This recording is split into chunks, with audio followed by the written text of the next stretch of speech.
La enseñanza.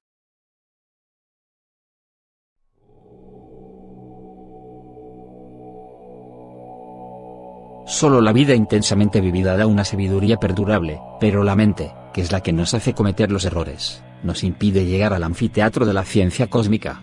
Los errores de la mente son esos yoes o defectos psicológicos que carga en su interior el animal intelectual falsamente llamado hombre. Los defectos psicológicos se encuentran en los 49 niveles del subconsciente. Los yoes o egos de los 49 niveles subconscientes no los podemos reconocer encontrarlos, pues cada uno de ellos tiene partes en nuestros diferentes cuerpos. Para ello, debemos apelar a una fuerza superior a la mente para que los desintegre con su fuego serpentino, siendo esta nuestra divina Madre Kundalini. Solamente la Madre Kundalini de los misterios indostandíes conoce los 49 niveles del subconsciente. Los defectos psicológicos estudiados no forman parte de nuestro ser. Después de haber estudiado el defecto psicológico a través de la meditación, se le suplica durante la superdinámica sexual a Ramyo, la Madre Kundalini, para que lo desintegre con la fuerza sexual. Por medio del intelecto y la reflexión no podemos llegar a ver un defecto en la mente, allí quedan todos estancados, puesto que desconocemos los otros 7 cuerpos de la mente en donde el ego tiene su guarida. La mente, el intelecto, la razón, todas las formas más subjetivas con que trabaja el ser humano, jamás pueden llegar a los profundos niveles del subconsciente donde el ego desarrolla continuamente sus películas que adormecen nuestra conciencia. Solamente la Kundalini, con su fuego sexual, puede llegar a esos 49 niveles para desintegrar definitivamente esto que nos causa dolor, esto que nos tiene en miseria, eso que lastimosamente aman las personas, eso que la psicología materialista ha querido endiosar, eso que se llama ego y que la revolución de la dialéctica quiere destruir para siempre para lograr la revolución integral. Capítulo 1. Quien siente dolor o se sienta herido cuando le calumnien, le acusen o le levanten falsos testimonios, es señal de que todavía tiene vivo el yo del orgullo. La mejor didáctica para la disolución del yo, se halla en la vida práctica intensamente vivida. La convivencia es un espejo maravilloso donde el yo se puede contemplar de cuerpo entero. En la relación con nuestros semejantes, los defectos escondidos en el fondo subconsciente, afloran espontáneamente, saltan fuera, porque el subconsciente nos traiciona y si estamos en estado de alerta percepción, entonces, los vemos tal cual son en sí mismos. La mejor alegría para el gnóstico es celebrar el descubrimiento de alguno de sus defectos. Defecto descubierto, defecto muerto. Cuando descubrimos algún defecto, debemos verlo en escena como quien está viendo cine, pero sin juzgar ni condenar. No es suficiente comprender intelectualmente el defecto descubierto, se hace necesario sumergirnos en profunda meditación interior para atrapar al defecto en los otros niveles de la mente. La mente tiene muchos niveles y profundidades y mientras no hayamos comprendido un defecto en todos los niveles de la mente, nada habremos hecho y este continuará existiendo como demonio tentador en el fondo de nuestro propio subconsciente. Cuando un defecto es íntegramente comprendido en todos los niveles de la mente, entonces, este se desintegra, al desintegrar y reducir a polvareda cósmica el yo que lo caracteriza. La didáctica de la disolución del yo.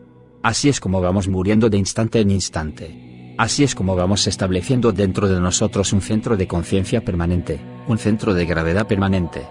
Dentro de todo ser humano que nos halla en último estado de degeneración, existe el Buddhata, el principio budístico interior, el material psíquico o materia prima para fabricar esto que se llama alma.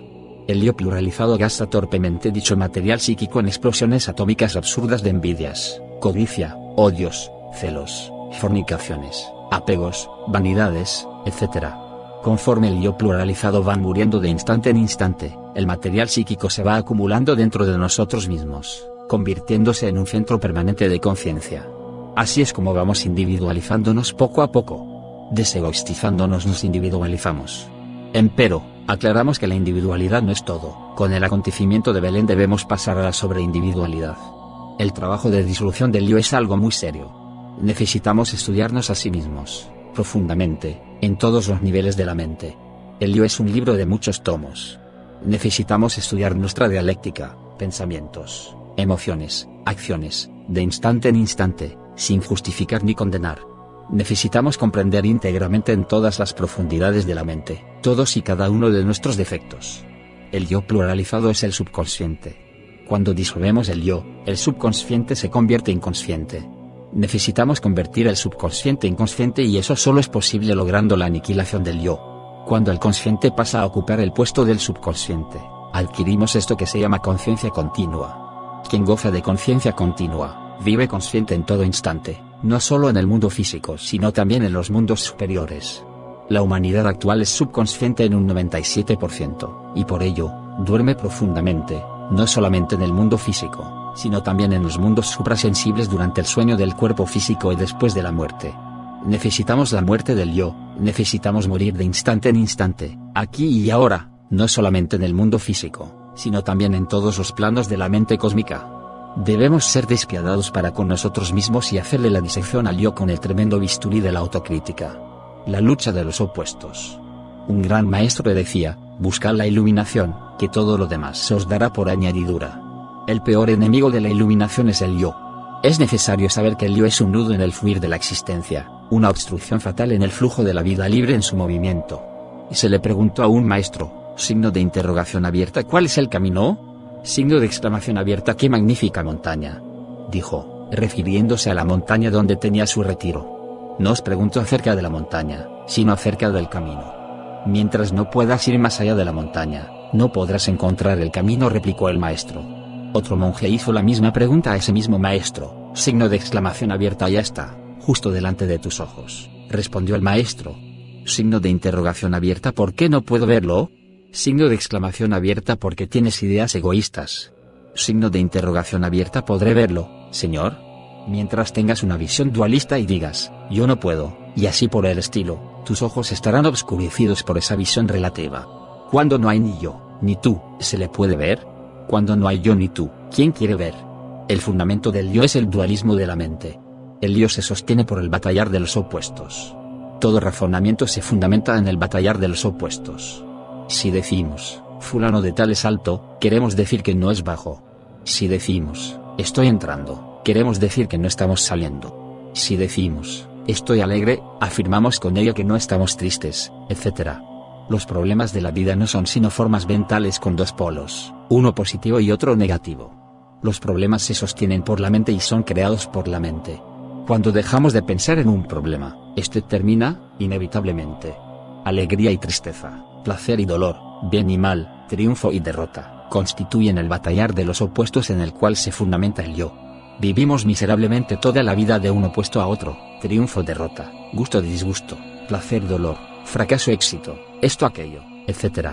Necesitamos liberarnos de la tiranía de los opuestos. Esto solo es posible aprendiendo a vivir de instante en instante, sin abstracciones de ninguna especie, sin sueños, sin fantasías. ¿Habéis observado cómo las piedras del camino están pálidas y puras después de un torrencial aguacero? Uno solo puede murmurar un no de admiración.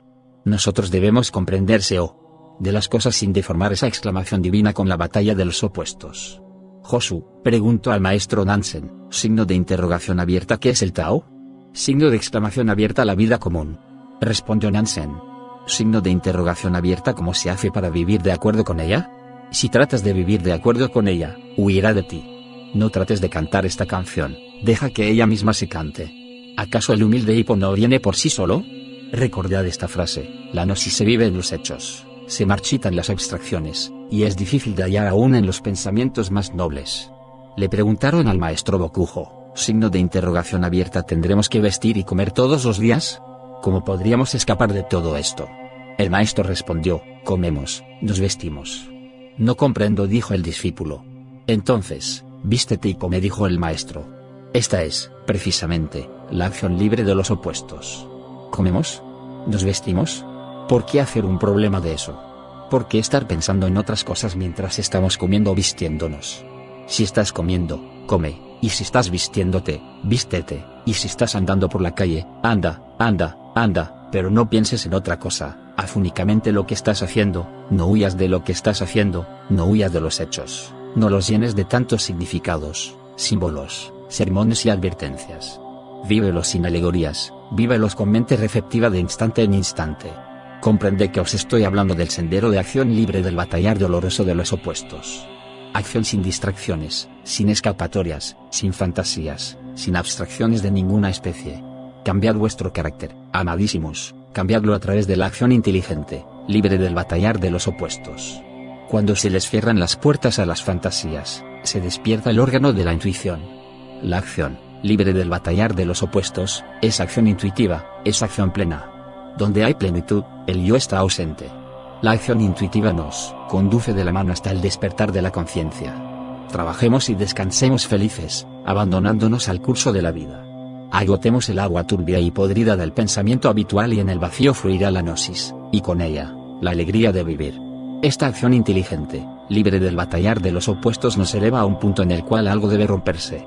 Cuando todo marcha bien, se rompe el techo rígido de pensar, y la luz y el poder del íntimo entran a raudales en la mente que ha dejado de soñar. Entonces, en el mundo físico y fuera de él, durante el sueño del cuerpo material, vivimos totalmente conscientes e iluminados, gozando la dicha de la vida en los mundos superiores. Esta tensión continua de la mente, esta disciplina, nos lleva al despertar de la conciencia. Si estamos comiendo y pensando en negocios, es claro que estamos soñando. Si estamos manejando un automóvil y estamos pensando en la novia, es lógico que no estamos despiertos, estamos soñando. Si estamos trabajando y estamos recordando al compadre o a la comadre, al amigo o al hermano, etc., es claro que estamos soñando.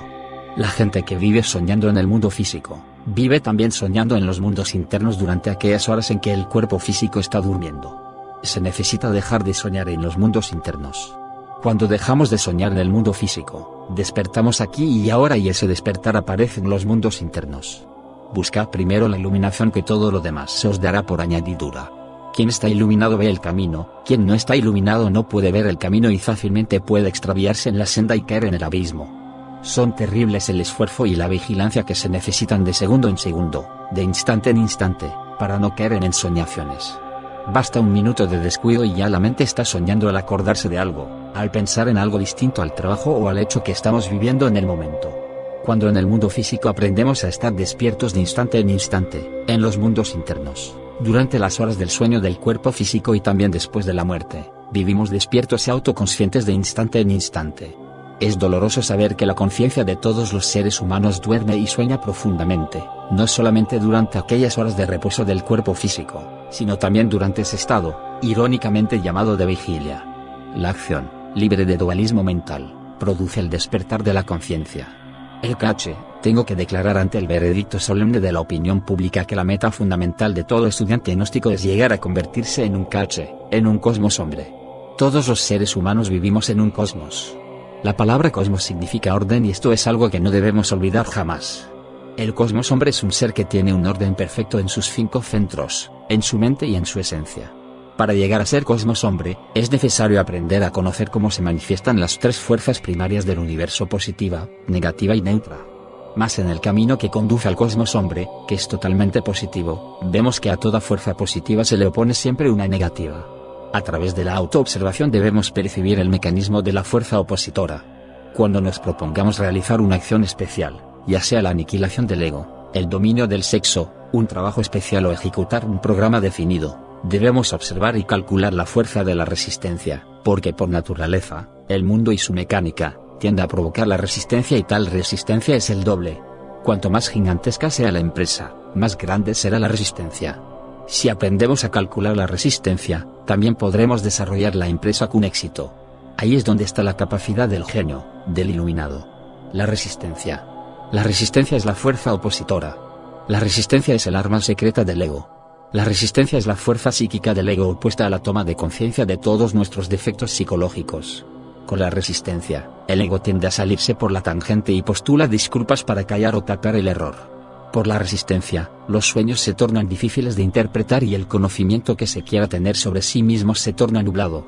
La resistencia actúa sobre un mecanismo de defensa que trata de omitir errores psicológicos desagradables, para que no se tenga conciencia de ellos y se continúe en la esclavitud psicológica. Pero, en realidad de verdad, tengo que decir que existen mecanismos para vencer la resistencia y estos son: 1. Reconocerla. 2. Definirla. 3. Comprenderla. 4. Trabajar sobre ella. 5. Vencerla y desintegrarla por medio de la superdinámica sexual. Mas el ego luchará durante el análisis de la resistencia para que no sean descubiertas sus falacias, que ponen en peligro el dominio que él tiene sobre nuestra mente. En el momento de la lucha del ego hay que apelar a un poder superior a la mente, el cual es el fuego de la serpiente Kundalini de los hindustaníes. La práctica. Con la práctica, experimentación o vivencia de cualquiera de las obras que he entregado a la humanidad, el practicante lograría, es obvio, la emancipación psicológica. Existen gentes que hablan maravillas sobre la reencarnación, la Atlántida, la alquimia, el ego, El desdoblamiento astral y ante el mundo exterior son expertos en estas materias, pero esto solamente es estar intelectualmente informado. En el fondo, estas personas no saben nada y a la hora de la muerte, estos expositores quedan nada más que con conocimientos almacenados en la memoria, que en el más allá no les sirven para nada porque siguen con la conciencia dormida. Si uno está únicamente embotellado en teorías, si no se ha realizado nada práctico, si no se ha hecho conciencia de lo que he enseñado en los libros, si dejamos el conocimiento en la memoria, se puede decir que hemos perdido el tiempo miserablemente. La memoria es el principio formativo del centro intelectual. Cuando una persona aspira a algo más, cuando alguien mira a través de las limitaciones del subconsciente y ve aquello que tiene depositado en la memoria, y analiza o medita sobre el último acontecimiento o enseñanzas de un libro esotérico, entonces esos valores pasan a la fase emocional del mismo centro intelectual. Cuando se quiere conocer la honda significación de dichos conocimientos, y la persona se entrega de lleno a la meditación, obviamente tales conocimientos pasan al centro emocional propiamente dicho y se llegan a sentir en el fondo del alma. Cuando se han vivenciado limpiamente los conocimientos, los valores conocibles de la esencia, entonces, por último, quedan depositados en la conciencia y ya no se pierden jamás. La esencia viene a quedar enriquecida con los mismos. Ahora comprenderemos cuál es la forma de volver conscientes los conocimientos gnósticos que he entregado en los libros que he escrito anteriormente y en este también. La meditación resulta formidable para volvernos conscientes de los conocimientos gnósticos, mas no cometamos el error de dejar los conocimientos exclusivamente en teorías o en la memoria, porque si así procedemos jamás lograremos el dominio de la mente. El requisito. La cruda realidad de los hechos nos viene a demostrar que son muchos los que no han comprendido la trascendencia del trabajo esotérico gnóstico, y que una gran mayoría no son buenos dueños de casa. Cuando no se es buen dueño de casa, es claro que no se está preparado para entrar en la senda del filo de la navaja. Para trabajar en la revolución de la dialéctica se necesita haber llegado al nivel del buen dueño de casa. Un tipo fanático, lunático, caprichoso, etc., no puede servir para la revolución integral. Un sujeto que no cumple con los deberes de su hogar no puede lograr el gran cambio.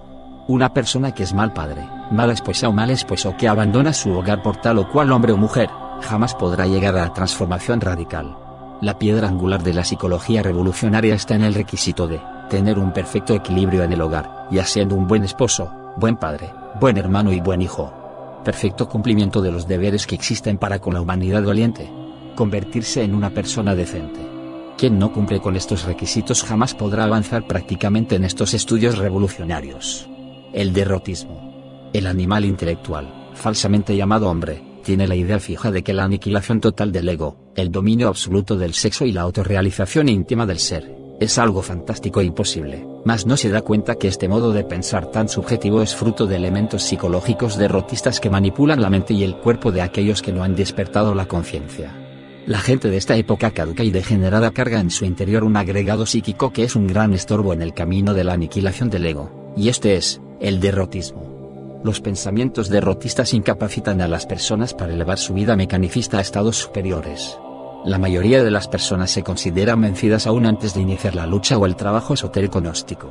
Hay que autoobservarse y autoanalizarse para descubrir dentro de sí mismos, aquí y ahora, esas facetas que constituyen eso que se llama derrotismo. Sintetizando, diremos que existen tres comunes actitudes derrotistas. 1. Sentirse incapacitado por falta de educación intelectual. 2. No sentirse capaz para iniciar la transformación radical. 3. Andar con la canción psicológica, nunca tengo oportunidades para cambiar o triunfar. Primera actitud, sobre el sentirse incapacitado por una falta de educación, tenemos que recordar que todos los grandes sabios como el Mestre Megisto, Paracelso, Platón, Sócrates, Jesús el Cristo, Homero, etc., nunca fueron a la universidad, porque en realidad de verdad, cada persona tiene su propio maestro, siendo este el ser, esto que está, más allá de la mente y del falso racionalismo. No se confunda educación con sabiduría y conocimientos. El conocimiento específico de los misterios de la vida, del cosmos y de la naturaleza, es una fuerza extraordinaria que nos permite lograr la revolución integral.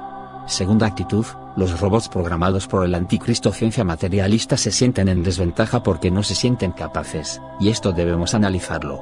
El animal intelectual, por influencia de una falsa educación académica que adultera los valores del ser, ha hecho que en la mente sensual existan dos terribles yoes que se deben eliminar: la idea fija, voy a perder, y la pereza para practicar las técnicas gnósticas para adquirir los conocimientos que se necesitan para emanciparnos de toda mecanicidad y salir, de una vez por todas, de la tendencia derrotista. Tercera actitud, el pensar del hombre-máquina es, nunca se me proporcionan oportunidades. Las esferas de la existencia pueden ser modificadas. Uno mismo es el que se crea sus propias circunstancias. Todo es el resultado de la ley de acción y consecuencia, pero con la posibilidad de que una ley superior trascienda a una ley inferior. Es urgente, es inaplazable la eliminación del yo del derrotismo. No es la cantidad de teorías la que cuenta, es la cantidad de superesfuerzos que se hagan en el trabajo de la revolución de la conciencia. El auténtico hombre fabrica, en el instante que quiera, los momentos propicios para su adelanto espiritual psicológico. La psicoastrología. Escrito está con carbones encendidos en el libro de la vida, que todo aquel que logre la eliminación total del ego puede llegar a cambiar de signo y de sus influencias a voluntad. En nombre de la verdad, tengo que declarar que ese que está dentro de mí ha cambiado de signo a voluntad. El signo de mi expersonalidad era Piscis, mas ahora soy de Acuario. Un signo terriblemente revolucionario. No podemos negar que las influencias de los signos existen y nos manejan mientras no se haya hecho una revolución psicológica dentro de sí mismos. Mas en el camino de todo estudiante que aspira a la iluminación, se debe empezar por revolucionarse contra lo que establecen los horóscopos. Eso de que un signo no es compatible con otro signo es totalmente absurdo, porque los que no son compatibles son los egos, los yoes, esos elementos indeseables que cargamos dentro. La astrología de estos tiempos del fin no sirve para nada porque es puro comercio. La verdadera astrología de los sabios caldeos ya ha sido olvidada. Las gentes máquinas no quieren cambiar porque dicen, ese es mi signo, esa es mi influencia zodiacal, etc. Jamás me cansaré de enfatizar que lo importante es cambiar emocional y mentalmente. Se necesita cambiar mentalmente para que penetren y se manifiesten en nosotros las auténticas fuerzas zodiacales que emanan del ser, desde la Vía Láctea, las cuales nos darán un centro permanente de gravedad. La luz no hay que buscarla en los horóscopos, la luz surge cuando hemos eliminado de sí mismos el rasgo psicológico característico particular y cuando hemos creado un odre nuevo en la mente, para verter en él las enseñanzas de la psicoastrología que he enseñado en mi obra Curso Zodiacal. El ser y la madre divinas son los únicos que pueden emanciparnos de horóscopos de periódico y de revistillas baratas, dándonos así la educación integral. Hay que sacudirnos el polvo de los siglos y eliminar todas nuestras rancias costumbres y creencias y salir del fanatismo astrológico. ¿De qué es mi influencia zodiacal y qué remedio tiene?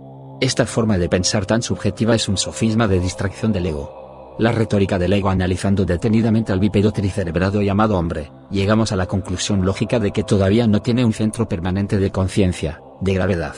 No podemos asegurar que los bípedos humanos estén individualizados, estamos seguros que solo están instintivizados.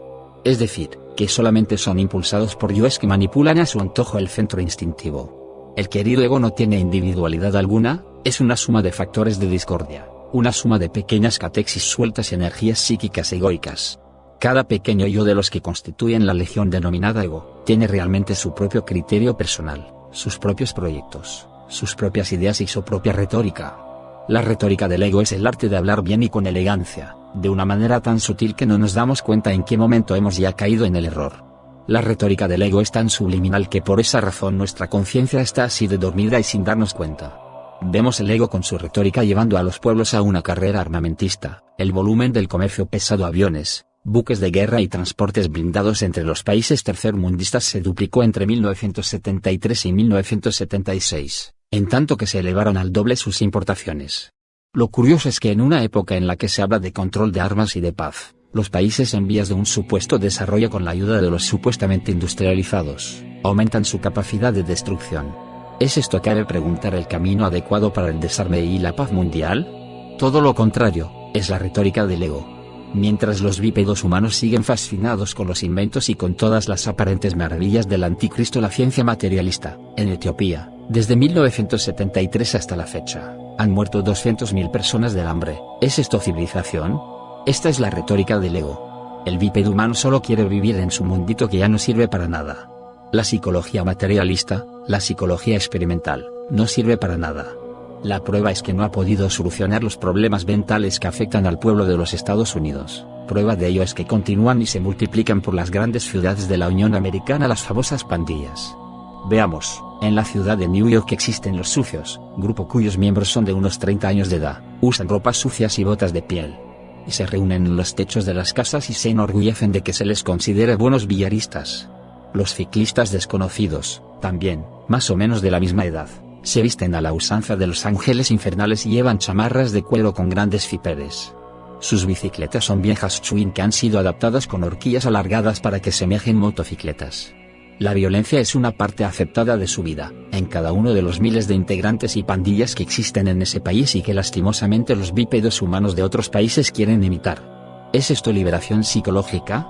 Falso. Esta es la retórica del ego que a todos tiene engañados. Solamente viviendo las enseñanzas que entrego en todo este auténtico tratado de psicología revolucionaria llevada a la práctica, podrán los bípedos humanos liberarse de la retórica del ego.